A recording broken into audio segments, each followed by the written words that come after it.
বন্ধুসকল মই কিচেন প্ৰিয়া পুনৰ আহিছোঁ নতুন ৰেচিপি নতুন ভিডিঅ'লৈ। আজিৰ ভিডিঅ'টো একেবাৰে সহজ একেবাৰে চিম্পল। আজিৰ ৰেচিপিটো হৈছে ডিম কাৰী, যিটো আমি এনি টাইম খাই থাকোঁ ক'বলৈ গ'লে। আৰু আপোনাৰ লগতে আছে কচু শাক পাতত দিয়া, যিটো এছামিজ কালচাৰৰ এটা থলুৱা জুতি, আৰু মই খাই খুব বেছি ভাল পাওঁ কচু শাক পাতত দিয়া।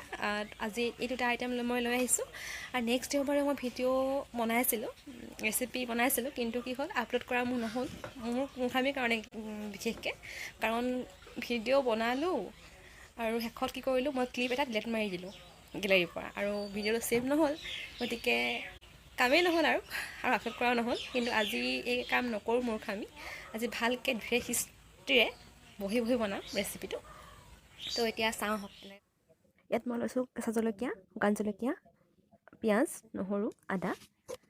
এইখিনি লৈছোঁ মই গ্ৰেভিৰ কাৰণে, ডিম কাৰীৰ কাৰণে। আৰু এইফালে লৈছোঁ মই টেঙামৰা পাত, আৰু এইফালে লৈছোঁ কটা পিঁয়াজ, নহৰু, জলকীয়া। এইখিনি লৈছোঁ মই তোমাৰ কচু শাক পাতত দিয়াৰ কাৰণে। এইফালে কচু শাক লৈছোঁ। অলৰেডি মই এইফালে ডিমখিনি বইল কৰা হৈ গৈছে, আৰু এইখিনি লাহে গুচাই ল'ম। এইফালে মই কলপাত লৈছোঁ, যিখিনি কচু শাকত মেৰিয়াই দিবৰ কাৰণে কলপাত সেইখিনি। আৰু এইফালে লৈছোঁ পিঁয়াজ, নহৰু, আদাৰ পেষ্ট, জলকীয়াৰ পেষ্ট, যিখিনি কাৰীত ইউজ কৰিম। এতিয়া ইয়াত সামান্য পৰিমাণে নিমখ হালধি দি লগতে অলপ পিঁয়াজ, নহৰু, আদাৰ পেষ্ট যিখিনি সানি ল'ম, যাতে ভাল ফ্লেভাৰ এটা আহে ফ্ৰাই কৰোঁতে। এইখিনি লাহে এটা এটাকৈ কেৰাহীত দি দিম আৰু ৰঙচুৱা হালকৈ ফ্ৰাই কৰিম। ডিমটো বইল কৰোঁতে সদায় নিমখ দি ল'ব লাগে তাত। তেতিয়া কি হয়, ডিমটো গুচাওঁতে অতি সহজ হৈ বাকলি থাকিলে ধুনীয়াকৈ ধৰক এৰখা আহি যায়। সেইকাৰণে মই সদায় ডিমটো বইল কৰোঁতে সদায় আগত নিমখ দি লওঁ।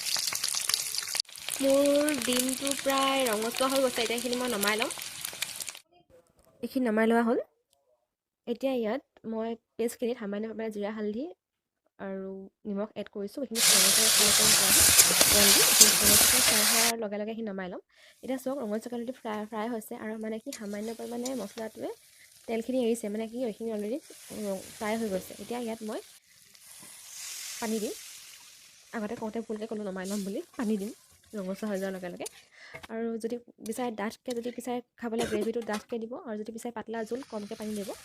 এতিয়া ইয়াত মই লাহেকৈ ডিমখিনি এৰি দিছোঁ, আৰু এইখিনি উতলি পেলাই নমাই ল'ম। আৰু লগতে ইয়াত এটা টুইষ্ট দিম। কচু শাকত দিব যে মই টেঙামৰা আনিছিলোঁ ছিঙি পিনে, টেঙামৰাৰ সৰু সৰু দুটামান কলি মই দি দিম, মানে গুটিবোৰ দি দিম তাত।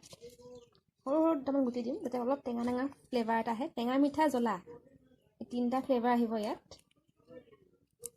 এবাৰ বনাই ঘৰত খাই চাব। ইয়াত মই 3টামান দি দিছোঁ গুটি।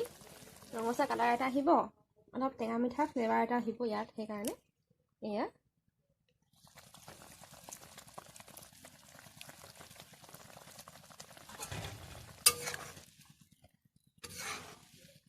এইখিনি যেতিয়া উতলিব মই নমাই ল'ম লাহেকৈ। মই এইটো পাতলা জোল কৰিম, একদম ডাৰ্ক গ্ৰেভি নকৰোঁ, পাতলা জোল। মোৰ কাহ লাগি আছে পূৰা। পাতলা জোল এয়া খাবলৈ খুব বেছি ভাল লাগিব, আৰু টেঙা মিঠা ফ্লেভাৰ এটা আহিব, সেইকাৰণে খাই বেছি ভাল লাগিব। ধৰক মোৰ ডিম কাৰী ৰেডি, টেঙা মিঠা ফ্লেভাৰৰ সৈতে। এতিয়া মই এইখিনি নমাই ল'ম। এইখিনি এয়া গৰমা গৰম ডিম কাৰী ৰেডি, নতুন ষ্টাইলত, নতুন জুতিৰে, টেঙামৰা গুটিৰে। ফাৰ্ষ্ট ৰেচিপি ৰেডি হৈ থাকিলে ডিম কাৰী। এতিয়া ছেকেণ্ড ৰেচিপিটো আছিলে কচু শাক পাতত দিয়া। এতিয়া জুইশাললৈ কৰিলে যাওঁ, আৰু কয়লা উকতি তাত কচু শাকখিনি ভৰাই দিওঁ। এইখিনি কচু কাটি ল'লোঁ মই সৰু সৰুকৈ। কচু শাকখিনি কাটি ল'লোঁ সৰু সৰুকৈ। এতিয়া সেইখিনিত নিমখ হালধি নিদিওঁ, নিমখ দিম, আৰু আপোনাৰ পিঁয়াজ, নহৰু যিখিনি কাটি থোৱা আছিলে সেইখিনি দি দিম। আৰু টেঙামৰা পাতখিনি ভালকৈ হাতেৰে চেপি দিছোঁ, মানে মোহাৰি দিছোঁ। এইখিনি ইয়াত কাটি দিয়া নাই, হাতেৰে মোহাৰি দিছোঁ, কি হ'ল কুমলীয়া পাত। আৰু এইখিনি ভালকৈ আদা নহৰু দি পিঁয়াজ দি ভালকৈ সানি ল'ম। সানি কলপাতত ভালদৰে কলপাতখিলা মই অলপ জুই সেকি ল'ম, যাতে ধৰক বস্তুটো কোমল হৈ যায় কলপাতখিলা।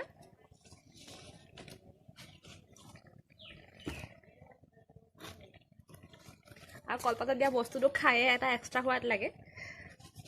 মোৰ হৈ গৈছে প্ৰায়, এতিয়া নমাই দিম মই। এতিয়া এইখিনি ভালদৰে মেৰিয়াই দিম কলপাতত। এইখিনি মেৰিয়াইছে মায়ে, মই মেৰিওৱা নাই, মই মানে মেৰিয়াব নাজানো ভালদৰে। তো এইখিনি মায়ে ভালকৈ মেৰিয়াই দিছে। এতিয়া বান্ধি মেলি এইখিনি জুইত যাব, আৰু ধুনীয়া কলপাতৰ ফ্লেভাৰ, খাই মজা লাগিব। এয়া মুঠি ৰেডি। এতিয়া এইটো যাব জুইশালৰ গুৰিত। এয়া ইয়াত ভৰাই দিম। ইয়াত মোৰ কয়লা ৰেডি হৈ আছে। ইয়াত মই চৌকাৰ ভিতৰত এতিয়া ভৰাই দিম লাহেকৈ। এতিয়া এইখিনি এনেকৈ থৈ দিম 10 মিনিটমান, 10-15 মিনিটমান লাগিব সিজোতে। এতিয়া এইখিনি হয় মানে অলপ বহি লওঁগৈ দেই। এতিয়া মই এইখিনি উলিয়াম। এয়া দুই গুৰিৰ পৰা এয়া মোৰ কচু শাক পাতত দিয়া ৰেডি। উলিয়াই আহিছোঁ গৰম গৰম। এয়া মোৰ কচু শাক পাতত দিয়া ৰেডি। উলিয়াই আহিছোঁ গৰম গৰম। এয়া মোৰ কচু শাক পাতত দিয়া সিজি ৰেডি। এতিয়া ইয়াত তেল চেল ইউজ কৰিম আৰু লাহেকৈ। এতিয়া এইখিনি তেল অকণ দি পিটিকি দিম আৰু কচু শাক পাতত দিয়া ৰেডি। খাই বহুত বেছি ভাল লাগে আৰু মোৰ বহুত বেছি প্ৰিয়। এতিয়া ইয়াত অলপ তেল এড কৰিছোঁ আৰু দুখন হাত এফালে কেমেৰা, বস্তুটো হিলি আছে। কিবাকৈ পিটিকি আৰু খাবলৈ ৰেডি আৰু ধৰক হৈ গ'ল কচু শাক পাতত দিয়া। খুব টেষ্টি, খুব য়ামি, দেখিয়ে খাওঁ খাওঁ লাগিছে।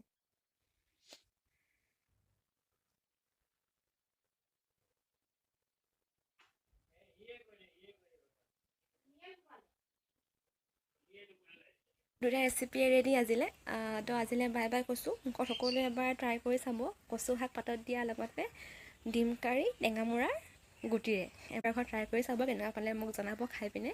তো আজিলৈ বাই বাই কৈছোঁ। আকৌ লগ পাম নেক্সট ভিডিঅ'ত নতুন এটা আইটেম, নতুন এটা ৰেচিপি লৈ। লগতে এটা কথা কৈ যাওঁ যোৱাৰ আগতে, চেনেলটো ছাবস্ক্ৰাইব কৰিব আৰু লগতে লাইক কমেণ্ট কৰিবলৈ একদম নাপাহৰিব। আজিলৈ বাই বাই।